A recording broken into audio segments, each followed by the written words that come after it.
আর কিছুক্ষণ পর ত্রয়োদশ জাতীয় সংসদ নির্বাচনে নিরঙ্কুশ জয়ের পর মন্ত্রিসভা গঠন করতে যাচ্ছে বিএনপি। আর কিছুক্ষণের মধ্যেই তারা মন্ত্রী হিসেবে শপথ নেবেন। জাতীয় সংসদ ভবনের দক্ষিণ প্লাজায় এই শপথ অনুষ্ঠানের আয়োজন করা হয়েছে। এরই মধ্যে সেখানে যোগ দিতে শুরু করেছে বিএনপি চেয়ারম্যান তারেক রহমান সহ শীর্ষ নেতারা। এরই মধ্যে 50 জন মন্ত্রীর তালিকা প্রকাশ করা হয়েছে। সেখানে প্রবীণ নবীনের সমন্বয়ে ভাগ করা হয়েছে এলজিআরডি, অর্থ, স্বরাষ্ট্র সহ সব মন্ত্রণালয়। আগামীকাল থেকেই দপ্তরে দপ্তরে কাজ শুরু করবেন শপথ নেওয়া মন্ত্রীরা। প্রায় 1.5 দশক পর নির্বাচনে জিতে সরকার গঠন করছে বিএনপি।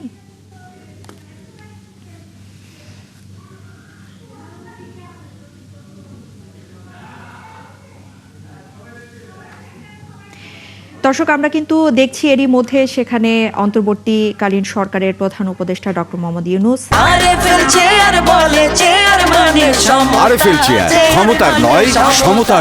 সেখানে পৌঁছেছেন এবং তার সাথে কিন্তু তার যে ফোর্স, সামরিক বাহিনীর সদস্যরাও রয়েছেন।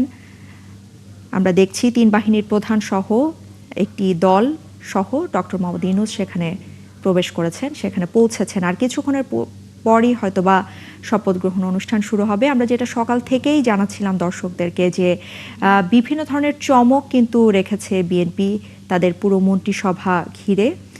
এখন পর্যন্ত আমরা পুরোপুরি জানতে পারিনি, তবে কিছুটা একটা আন্দাজ করা গেছে যে কে কোন মন্ত্রী পরিষদের মন্ত্রণালয়ের দায়িত্ব পাচ্ছেন।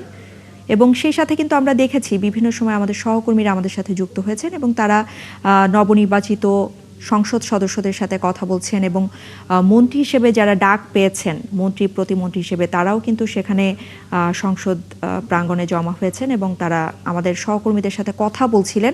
আমরা যেমনটা দেখছিলাম আসলে যে অনেকদিন পর সাধারণ মানুষের ভোটের মাধ্যমে নবনির্বাচিত সংসদ সদস্য হওয়ায় অনেকটাই আত্মবিশ্বাস কিন্তু দেখা যাচ্ছিল নবনির্বাচিত সংসদ সদস্যদের মধ্যে এবং এক ধরনের দায়িত্ববোধ তাদের মধ্যে তৈরি হয়েছে।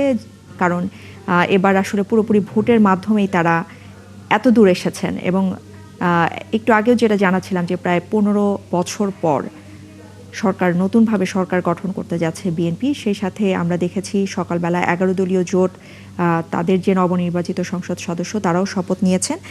কিন্তু একটি ব্যাপারে 11 দলীয় জোটের সাথে বিএনপির একটু মতপার্থক্য তৈরি হয়েছে। সংবিধান সংস্কার পরিষদের সদস্য হিসেবে বিএনপি শপথ না নেয়, সেক্ষেত্রে কিন্তু এই মুহূর্তে যে মন্ত্রিসভার শপথ গ্রহণ অনুষ্ঠান সেখানে কিন্তু 11 দলীয় জোটের কেউ যোগ দিচ্ছেন না। আরেকটি ব্যাপার প্রশ্ন চলেই আসে কিন্তু যেহেতু আমরা সরকার হিসেবে বিএনপিকে পেতে যাচ্ছি, সেক্ষেত্রে বিরোধী দলীয় নেতৃত্বে কারা আসছেন সে ব্যাপারেও কিন্তু আমরা আর কিছুক্ষণের মধ্যেই হয়তোবা জানতে পারবো। আমরা দেখছি অনেক মানুষ সেখানে সমবেত হয়েছেন এবং বিভিন্ন দেশ থেকে কিন্তু আমাদের বন্ধু রাষ্ট্র থেকেও কিন্তু প্রতিনিধিত্বকারীরা এসেছেন এই শপথ অনুষ্ঠানে অংশ নিতে এবং সেখানে নিরাপত্তা ব্যবস্থাও জোরদার করা হয়েছে এবং সংসদ ভবনের আশপাশের পুরো এলাকা কিন্তু নেতাকর্মী, সমর্থক সবাই অংশ নিয়েছেন। উৎসুক জনতাও সেখানে আমরা কিছুক্ষণ আগে দেখেছি আমাদের সহকর্মীদের মাধ্যমে যে সবাই আসলে অধীর আগ্রহে অপেক্ষা করছেন যে নতুন যে সরকার, সেই সরকারের মন্ত্রিসভা কেমন হতে পারে। আমরা সব ধরনের প্রস্তুতি এরই মধ্যে দেখতে পাচ্ছি সেখানে।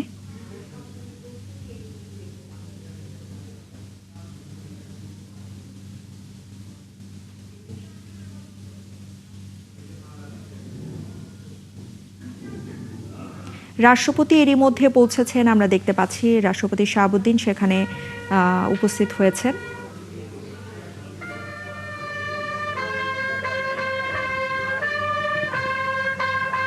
দর্শক, আমরা কিন্তু দেখতে পাচ্ছি যে রাষ্ট্রপতিও তার যে ফোর্স এবং তার নিরাপত্তায় নিয়োজিত যে ফোর্স, সে ফোর্স সহ তিনি এরই মধ্যে সংসদ ভবনের দক্ষিণ প্লাজায় উপস্থিত হয়েছেন।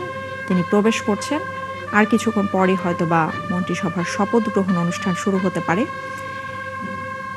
বিএনপির চেয়ারম্যান তারেক রহমান সহ কিন্তু নবনির্বাচিত সকল সংসদ সদস্যেরই মধ্যে সেখানে উপস্থিত হয়েছেন এবং আমরা জেনেছি 49টি গাড়ি মন্ত্রী এবং প্রতিমন্ত্রীর জন্য পাঠানো হয়েছে এবং সেই গাড়িতে করেই তারা শপথ গ্রহণের পর নিজ নিজ বাসভবনে যাবেন।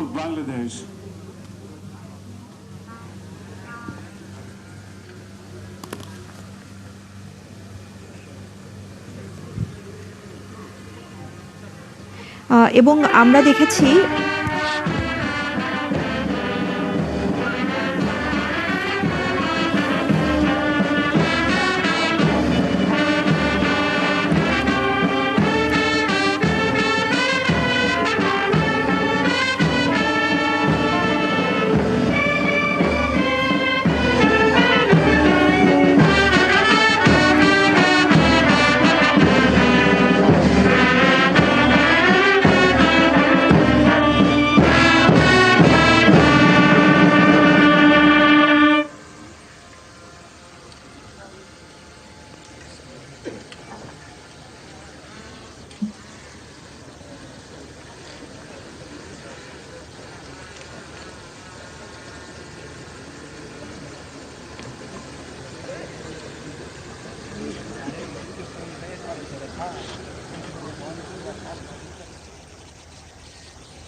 बिस्मिल्लाहिर्रहमानिर्रहीम बिस्मिल्लाहिर्रहमानिर्रहीम बिस्मिल्लाहिर्रहमानिर्रहीम মন্ত্রিসভার শপথ গ্রহণ অনুষ্ঠান শুরু করার জন্য মাননীয় রাষ্ট্রপতি মহোদয়ের সানুগ্রহ অনুমতি প্রার্থনা করছি। অভিনন্দন অভিনন্দন।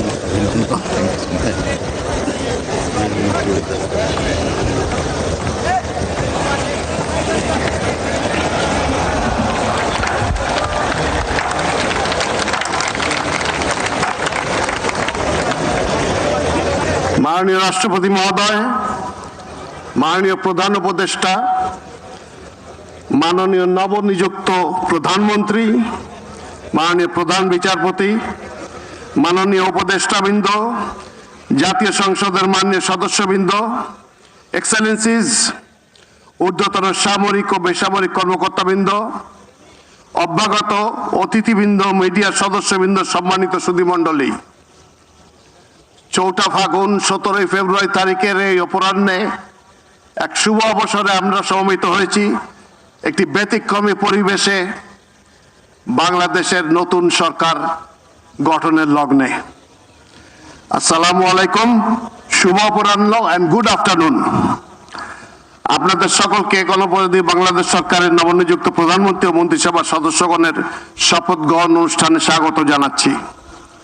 অনুষ্ঠানের শুরুতে পবিত্র কোরআন থেকে তেলাওয়াত করবেন হাফেজ কারি মাওলানা মুহাম্মদ আবু রাইহান, ইমাম, বাংলাদেশ জাতীয় সংসদ সচিবালয়।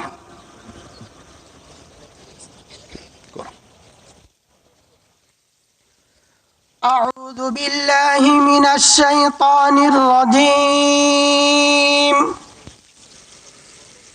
بسم الله الرحمن الرحيم. قل اللهم مالك الملك تؤتي الملك من تشاء وتنزع الملك ممن تشاء وتعز من تشاء وتذل من تشاء بيدك الخير إنك على كل شيء قدير. صدق الله العظيم. সূরা আল ইমরানের 26তম আয়াতে কারিমা তেলাওয়াত করা হলো, যার বাংলা অর্থ এইরূপ: হে নবী, তুমি বলো, হে রাজাধিরাজ মহান আল্লাহ, তুমি যাকে ইচ্ছা তাকে সাম্রাজ্য দান করো, আবার যার কাছ থেকে চাও তা কেড়ে নাও। যাকে ইচ্ছা তুমি সম্মানিত করো, যাকে ইচ্ছা তুমি অপমানিত করো। সব রকমের কল্যাণ তো তোমার হাতেই নিবদ্ধ। নিশ্চয়ই তুমি সব কিছুর উপর একক ক্ষমতাবান। বারাকাল্লাহু লানা ওয়া লাকুম ফিল কুরআনিল আযীম। আসসালামু আলাইকুম ওয়া রাহমাতুল্লাহ।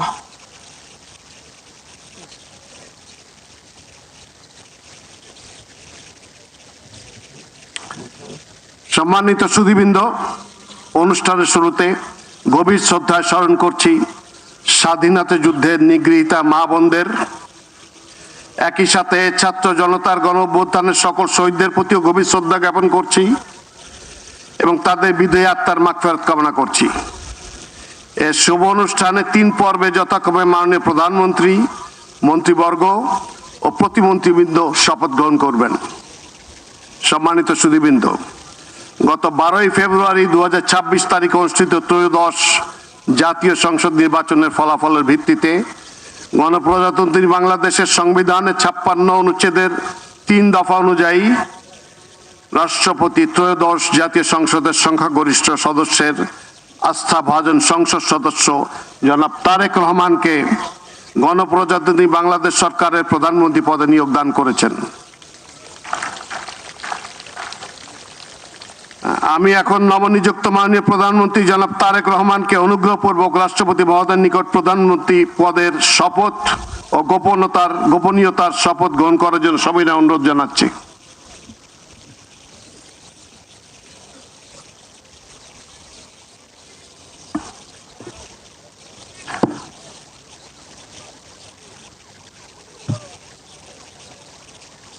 নবনিযুক্ত মাননীয় প্রধানমন্ত্রীর শপথ পাঠ পরিচালনা করার জন্য রাষ্ট্রপতি মহোদয়কে বিনীত অনুরোধ জানাচ্ছি। বিসমিল্লাহির রহমানির রহিম। বিসমিল্লাহির রহমানির রহিম। আমি সশ্রদ্ধ চিত্তে তারেক রহমান সশস্ত্র চিত্রে শপথ করিতেছি যে আমি আইন অনুযায়ী সরকারের প্রধানমন্ত্রী পদের কর্তব্য বিশ্বস্ততার সহিত পালন করিব। আমি বাংলাদেশের প্রতি অকৃত্রিম বিশ্বাস ও আনুগত্য পোষণ করিব। আমি সংবিধানের রক্ষণ সমর্থন ও নিরাপত্তা বিধান করিব।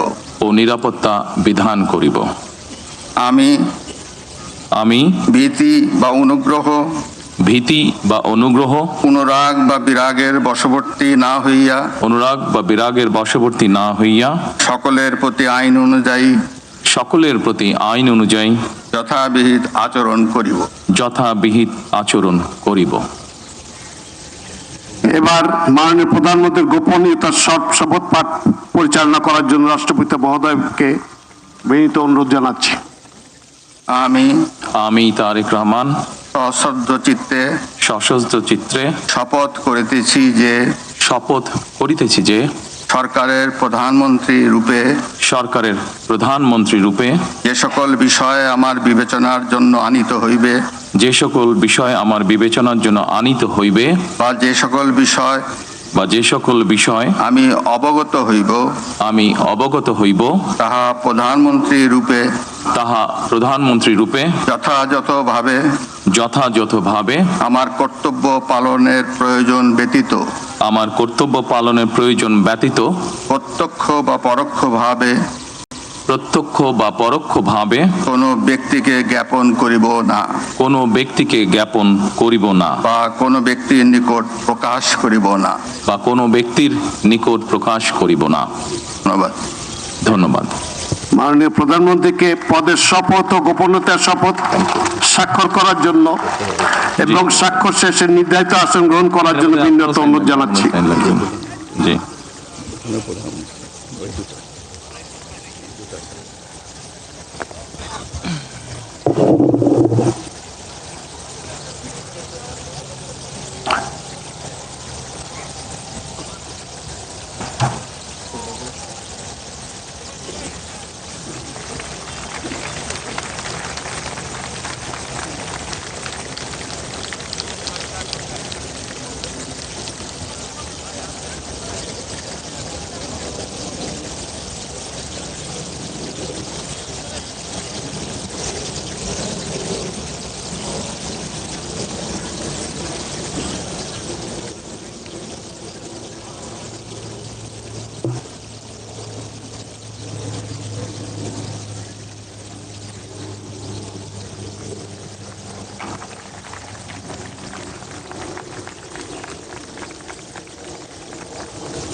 Please sign.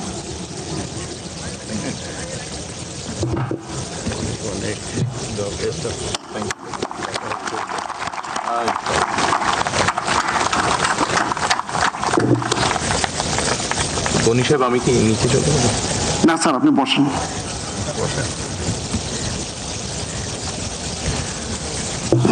গণপ্রজাতন্ত্রী বাংলাদেশ সরকারের প্রধানমন্ত্রী হিসেবে দায়িত্ব গ্রহণের জন্য আপনাকে আন্তরিক অভিনন্দন জানাচ্ছি স্যার।